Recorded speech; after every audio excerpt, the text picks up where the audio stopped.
I still remember the first time I realized that suffering wasn't something you could just run away from. It wasn't during some grand spiritual retreat or in the middle of a deep meditation. No, it was in the most ordinary place, crowded bus on a humid afternoon. I had been rushing all day, carrying a head full of unfinished tasks and a heart full of quiet frustrations. The bus was packed so tightly that I could feel every bump in the road through the bodies pressed around me. A child was crying somewhere in the back. Two men were arguing near the driver, and the air was thick with impatience. My mind kept repeating the same thought. I just want to get out of here. And then it happened. A man sitting by the window, a stranger, turned to me and smiled. His clothes were old, his hair unkempt, but there was something calm about him, as if none of this chaos touched him. He said, almost in a whisper, "If you stop fighting this moment, it will stop hurting you." But his words wouldn't leave me. For days, they echoed in my mind. Stop fighting this moment, and it will stop hurting you. At first, I dismissed it. Surely, you have to fight through discomfort, fight through challenges, fight to change your situation. Isn't that what we're taught? That life is about overcoming. But the more I thought about it, the more I began to see that my constant resistance to the moment, whether it was a noisy bus, a hurtful comment, or an unexpected setback, was what truly drained me. It wasn't always the pain itself that broke me. It was my insistence that it shouldn't exist. Like trying to hold back the ocean with my bare hands, I exhaust myself fighting something that was simply part of life's tide. Not long after, I found myself sitting in a quiet park at sunset. I was thinking about a personal loss I had experienced. Months earlier, loss I had tried to get over as quickly as possible, believing that healing meant pushing it away. But the truth was, it still lived in me. I realized I had been treating my sadness like an enemy, keeping it locked outside the door of my heart, hoping it would just wander off. But instead, it had been knocking louder. That evening, I decided to open the door. I let the sadness in. I didn't try to fix it, explain it, or judge it. I just let it be there, like a guest sitting silently across the table from me. And something shifted. The sadness didn't disappear, but the tightness in my chest loosened, and for the first time in months, I felt free. That was when I began searching for answers, turning to books, teachers, and eventually the timeless wisdom of the Buddha. I wasn't looking for a way to win against suffering anymore. I was looking for a way to be at peace with it. I didn't know it yet, But that strange man on the bus had already given me the first clue to the path I was about to walk. It's a path that doesn't promise a life without pain. Instead, it promises something far greater, a way to live so that pain no longer controls you, no longer steals the present moment from you. And it all begins with one simple but life-changing realization: you don't have to fight every storm. Sometimes you can simply sit beneath the rain and let it wash over you. That's when you discover that the rain was never your enemy, was just a part of the sky. When I first began reading about the Buddha's teachings, I thought I already understood what suffering was: pain, loss, disappointment, heartbreak, the things that happen to us that make life hard. But the deeper I went, the more I realized that the Buddha spoke of suffering in a way that reached far beyond my old definition. It wasn't just about the wounds life gives us. It was also about the quiet, invisible ways we hold on to them. The Buddha called it dukkha. At first glance, it simply translates to suffering, but in reality, it means so much more. It is the unsatisfactoriness of life itself, the restlessness, the craving, the feeling that something is always missing.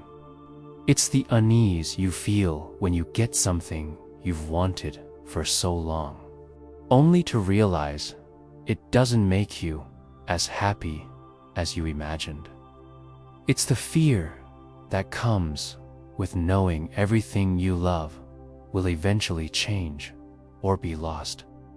I remember sitting in a dimly lit room one night, reading a passage about the first noble truth: life is suffering. I resisted it. My mind argued, not always. There are moments of joy, love, and peace. But as I read on, I saw that the Buddha was not denying joy. He was pointing out that even in joy, there is a shadow. When we are happy, we fear losing that happiness. When we love someone deeply, we fear the day they might be gone. Even when nothing is wrong, our minds are often waiting for the next problem. The second noble truth struck me even harder. Suffering comes from craving. At first, I thought craving just meant desire for material things, but the Buddha's meaning was much deeper. Craving is our tendency to cling to want life to be other than it is. It's in the way we try to freeze moments of joy so they never fade, or push away pain so it never touches us. It's in the way we compare ourselves to others, chasing an image of a life we think will finally be perfect. I began to see my own life in his words. I thought about how much time I had spent chasing after the next thing: the better job, the better relationship, the better version of myself. Each time I reached a goal, the satisfaction would fade quickly, and the craving would return, dressed in new clothes. No matter what I gained, there was always another hill to climb. Another, if only hanging in front of me like a carrot on a stick. And then I thought about the times I resisted pain. When someone hurt me, I wanted them to apologize before I could feel peace. When plans failed, I replayed them in my mind, wishing the past could be rewritten. When I lost someone I loved, I refused to accept the finality of it, as if holding on tightly enough could reverse the truth. In every case, my suffering was multiplied not by the event itself, but by my fight against it. The Buddha's insight was both simple and terrifying. If you cling to what is pleasant, you suffer when it changes. If you resist what is unpleasant, you suffer because it is already here. Either way, suffering grows from the way we relate to life's impermanence. One particular story from the Buddha's life stayed with me. A woman named Kisa Gautami came to him, devastated by the death of her only child. She begged him for medicine to bring the boy back to life. The Buddha told her, "Bring me a handful of mustard seeds from a home that has never known death." She went from house to house, but in each place she found someone who had lost a loved one. By the time she returned to the Buddha, she understood the truth. Death had touched every family, every life. She saw that her suffering was not a personal curse, was part of the human condition. When I read that story, I realized how often I had believed my pain was uniquely my own, something that set me apart from others. But the truth was, we are all bound together by the same threads of joy and loss, beginnings and endings. Suffering isn't an exception to life, it is woven into its very fabric. Still, the Buddha's message was not hopeless. He didn't stop at saying life is suffering. He taught that while suffering is unavoidable, our relationship to it can change. We can stop feeding it. We can stop letting it own us. That realization was like a quiet doorway opening in my mind, one that led not to escape from pain, but to a way of living with it without drowning in it. As I sat with these truths, I began to notice my daily life differently. The frustration when a plan changed, the irritation in traffic, the sadness of seeing a beautiful moment. Past these weren't mistakes in the design of life. They were signs of my own clinging and resistance. And when I loosened my grip, even slightly, I felt a shift. The moment became lighter. The suffering softened.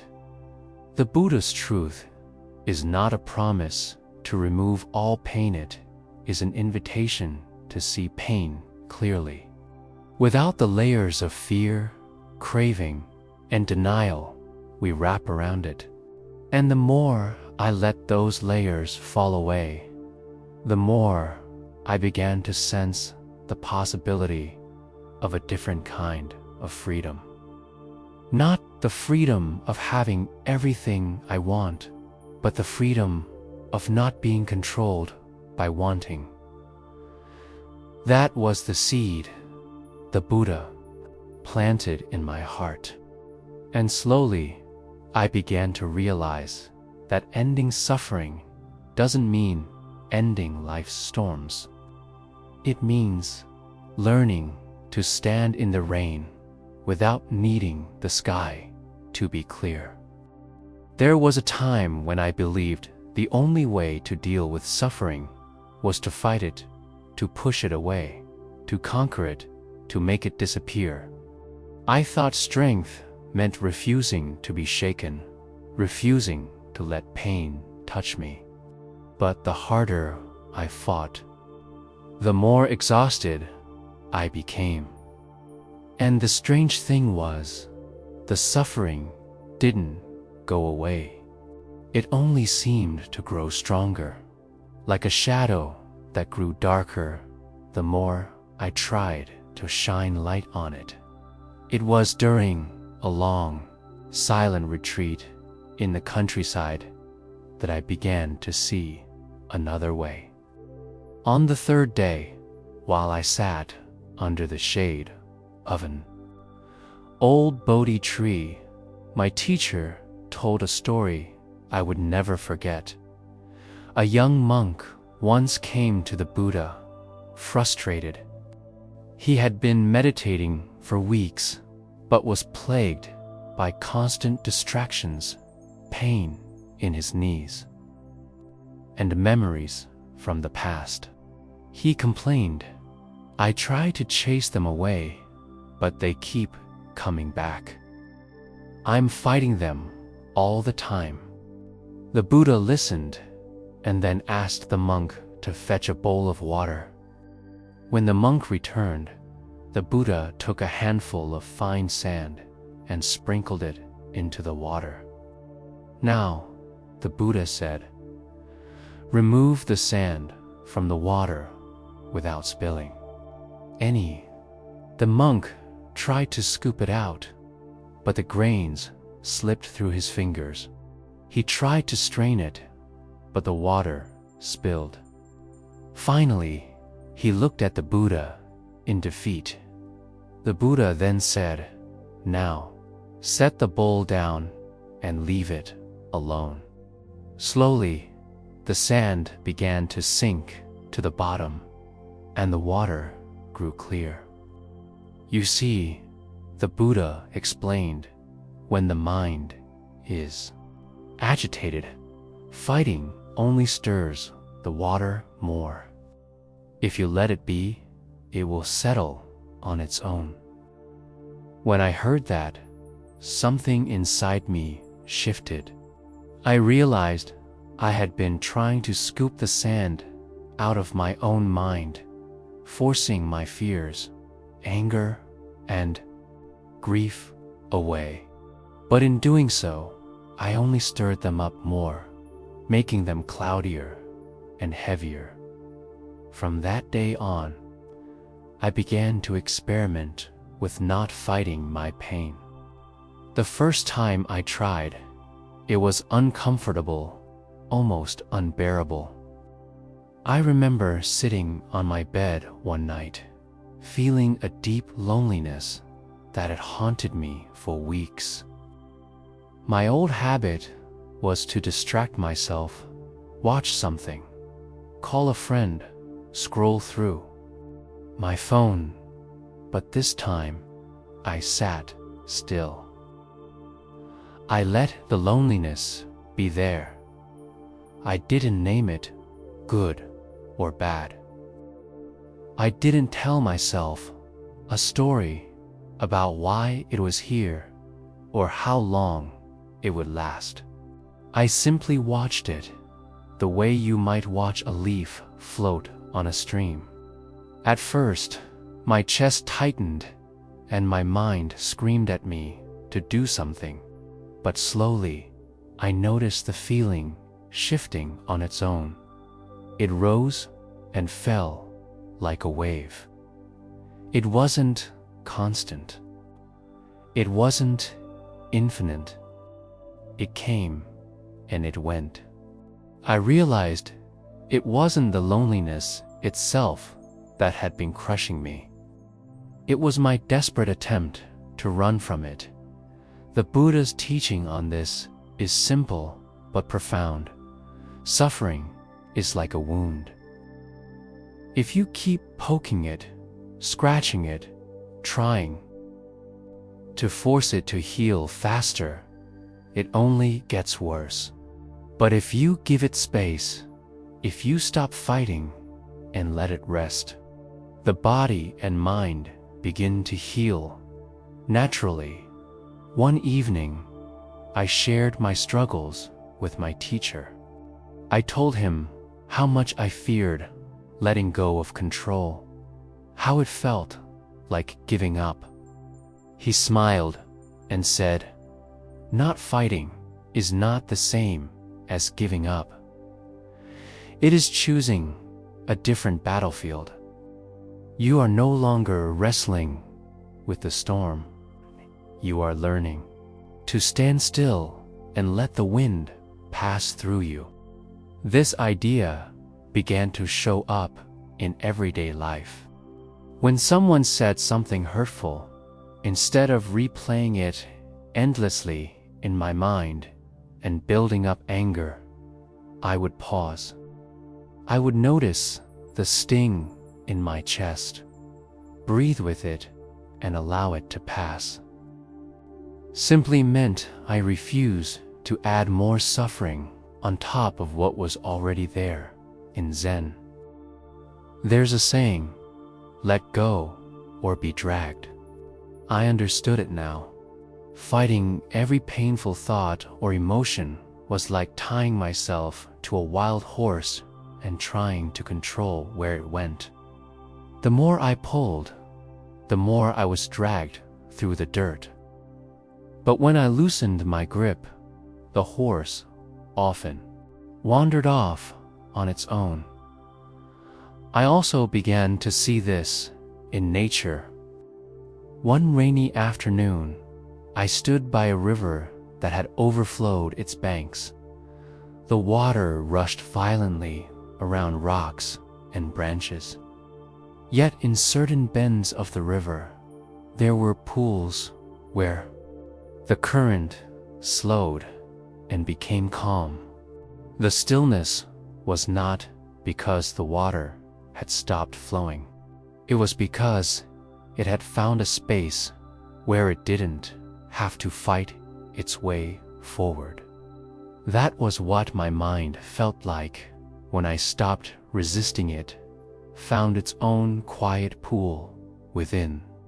The current of life, this practice of non-fighting, didn't mean I stopped acting in the world. If I was sick, I still took medicine. If something needed to change, I worked to change it. Was already true. If I felt sadness, I let it be sadness without calling it weakness. If I felt fear, I let it be fear without letting it define my entire being. And the most surprising thing was this: when I stopped battling my pain, I began to hear what it was trying to tell me. My anger often revealed where my boundaries had been crossed. My sadness pointed to what I deeply valued. My anxiety reminded me to come back to the present instead of living in imagined futures. Pain became less of an enemy and more of a quiet guide, showing me the places in myself that needed attention. I think now about the young monk and the bowl of water. For so many years, I had been scooping and scooping, trying to rid myself of discomfort.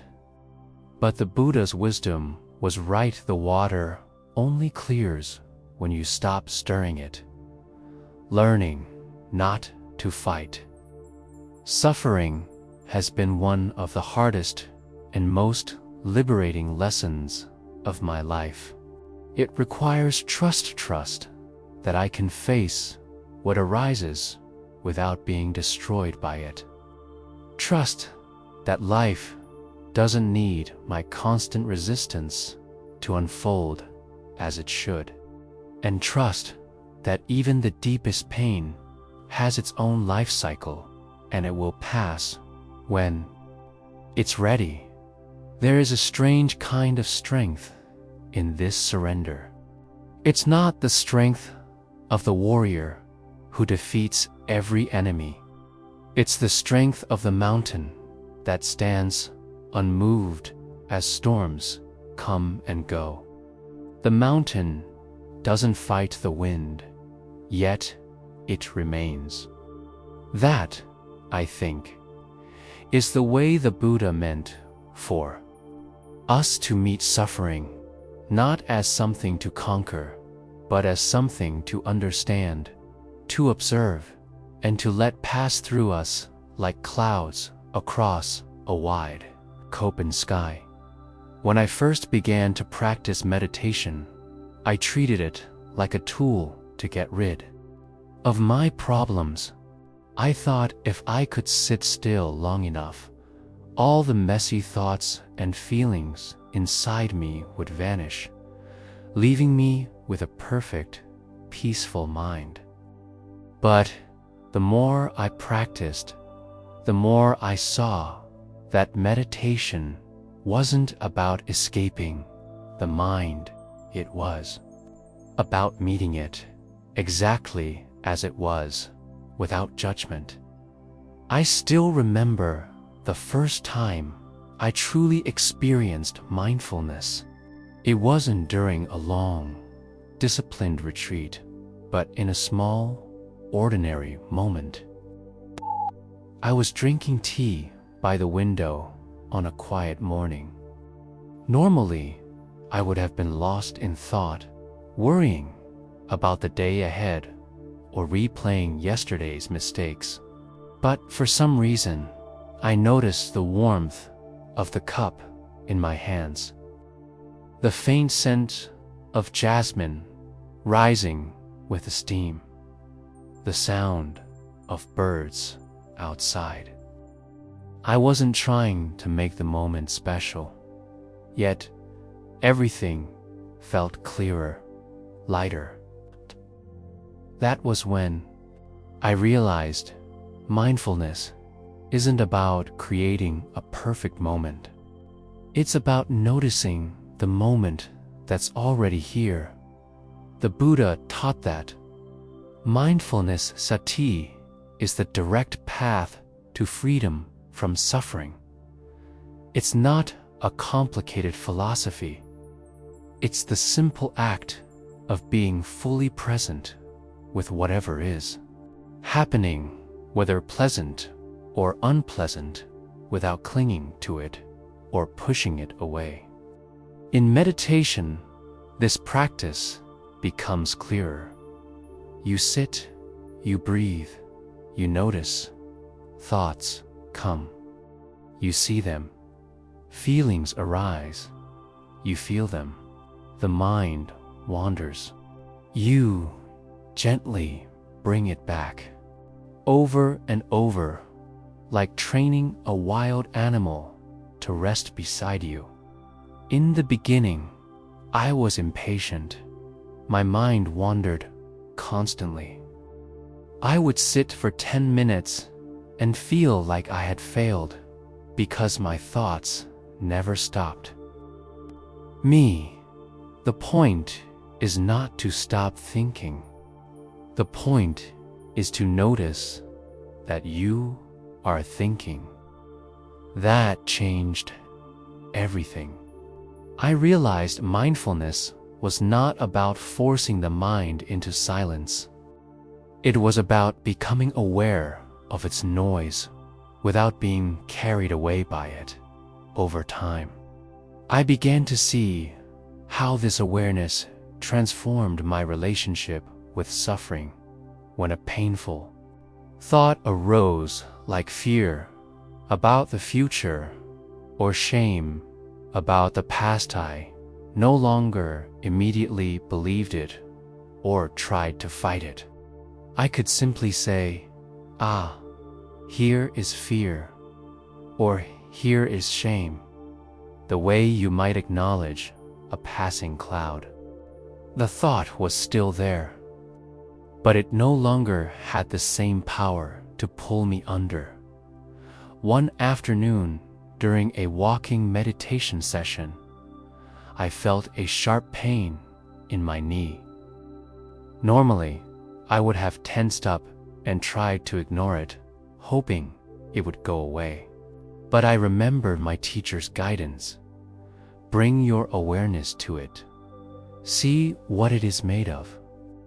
So I slowed down, placed my attention gently on the pain, and explored it not as an enemy, but as a sensation. I noticed it was pulsing, shifting, not solid. That was the moment I understood. Awareness itself has a healing quality. Mindfulness doesn't make suffering vanish, but it changes the way we hold it. Without awareness, pain becomes our whole world. We are lost inside it. With awareness, pain becomes just one part of the vast space of our experience. It is like being in a dark room and suddenly lighting a candle can see the edges, the shape, and the limits of the pain, and you realize there is more than just the darkness. The practice also revealed how much of my suffering was not in the present moment at all. Most of it came from remembering something painful or imagining something that hadn't even happened yet. In mindfulness, I learned to ask, is this real right now? Often, the answer was no. In this breath, in this very moment, I was safe. That realization was like an anchor I could return to whenever the storms of the mind grew strong. I began integrating mindfulness into my daily life. Washing dishes became an opportunity to feel the warm water, to notice the smoothness of the plates, the sound of water splashing. Walking down the street became a chance to feel my feet touch the ground, to see the changing colors of the sky. These small moments of presence built a kind of quiet strength in me. They reminded me that peace wasn't somewhere far away, was always here, hidden under the noise of my own mind. There is a Zen saying, you should sit in meditation for 20 minutes every day, lest you are too busy. Then you should sit for an hour. I used to laugh at that, but now I see the truth in it. The busier and more chaotic life becomes, the more essential it is to pause, breathe, and return to the present. Without that, I find myself swept away by every worry, every desire, every passing mood. One of the most profound changes I noticed through mindfulness was the way it opened the door to compassion. When I sat with my own pain, without judgment, I began to see how others were carrying theirs. I realized we are all walking through the same storms, just in different ways.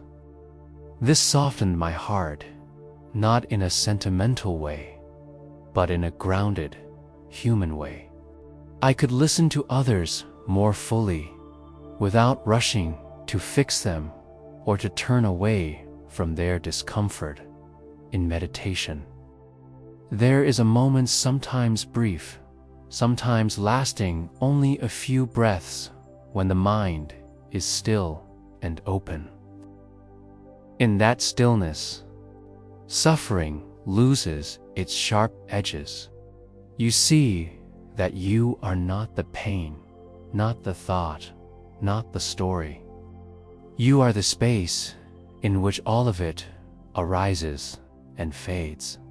And in that space, there is a freedom no one can take from you. The Buddha often described mindfulness as the path to the deathless, not because it makes us physically immortal, but because it reveals a part of us that suffering cannot touch. That part is always here, quietly watching, waiting for us to remember it. The more I practice, the more I see that mindfulness is not an escape from life's difficulties, is a way of being fully alive in the middle of them.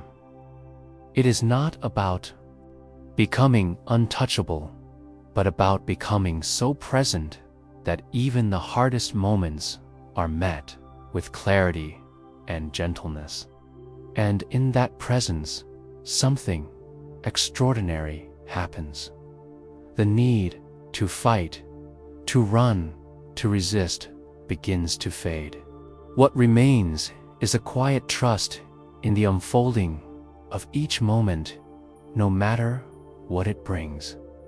That trust is the gift of mindfulness.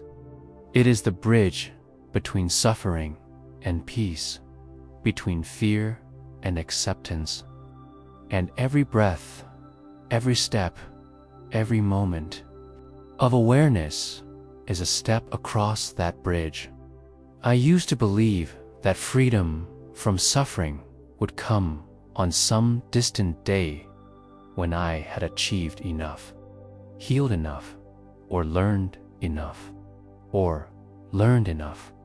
But now I understand that freedom is not waiting in the future.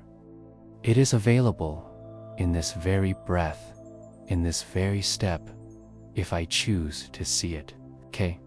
The Buddha's way is not a path of running toward some perfect life or away from the storms we fear. It is a way of walking right through the heart of life, moment by moment, with open eyes and an open heart.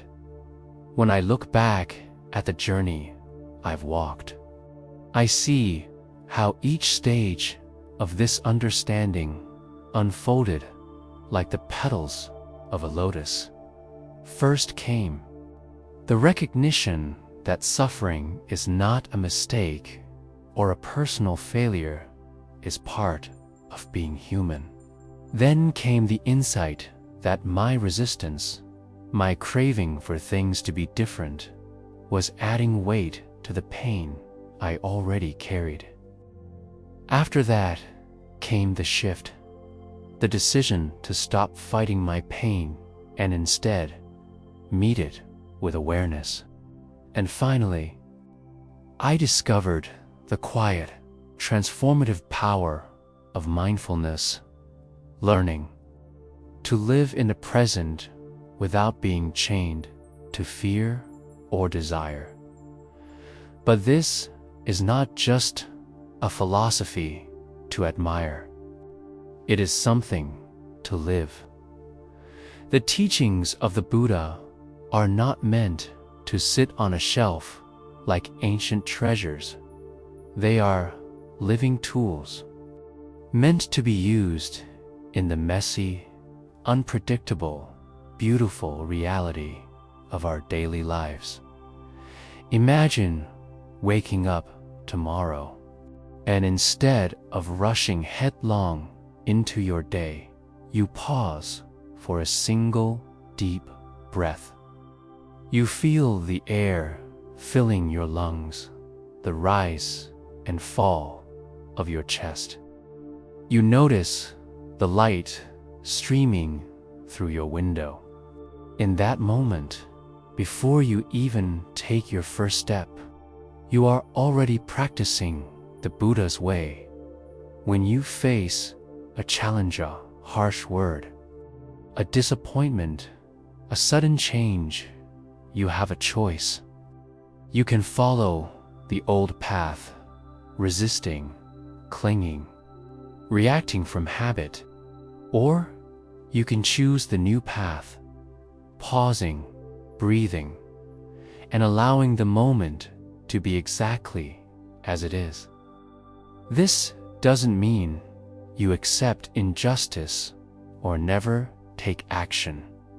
It means you act from clarity, not from the fog of anger or fear.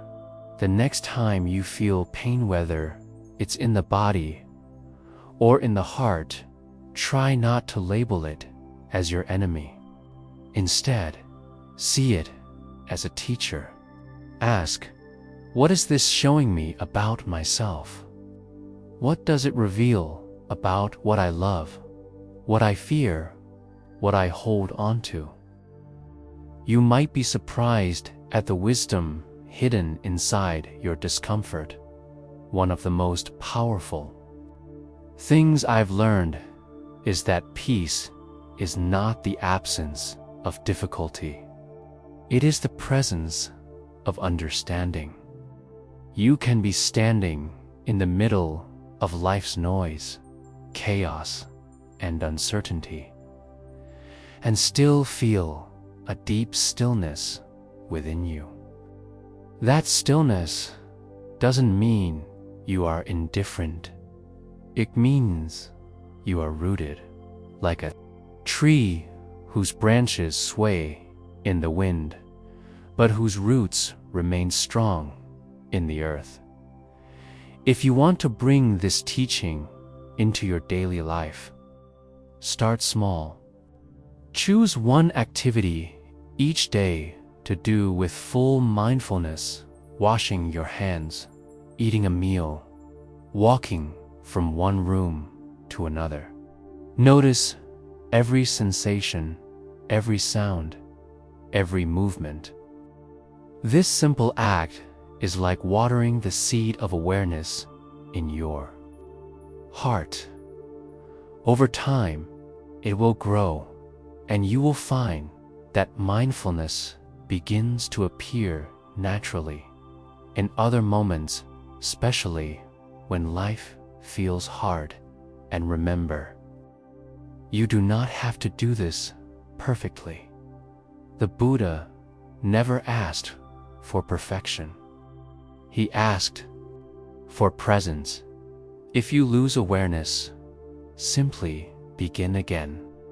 If you get caught in a storm of thoughts or emotions, simply notice and return. Each return is an act of freedom. Life will continue to bring both joy and sorrow. People will come and go. Success will rise and fade. Health will flourish and falter. None of this means you have failed. It is simply the nature of things. Buddha's way is to walk through all of it with a mind that sees clearly and a heart that remains open. As I write these words, I think about that stranger on the bus who told me, if you stop fighting this moment, it will stop hurting you. At the time, I didn't know how to follow that advice. Now I see that it was the seed of everything I have learned. Stopping the fight is not weakness, it's wisdom. It is the understanding that we can live fully without being crushed by the weight of every passing wave. You don't have to wait for the perfect moment to begin this practice.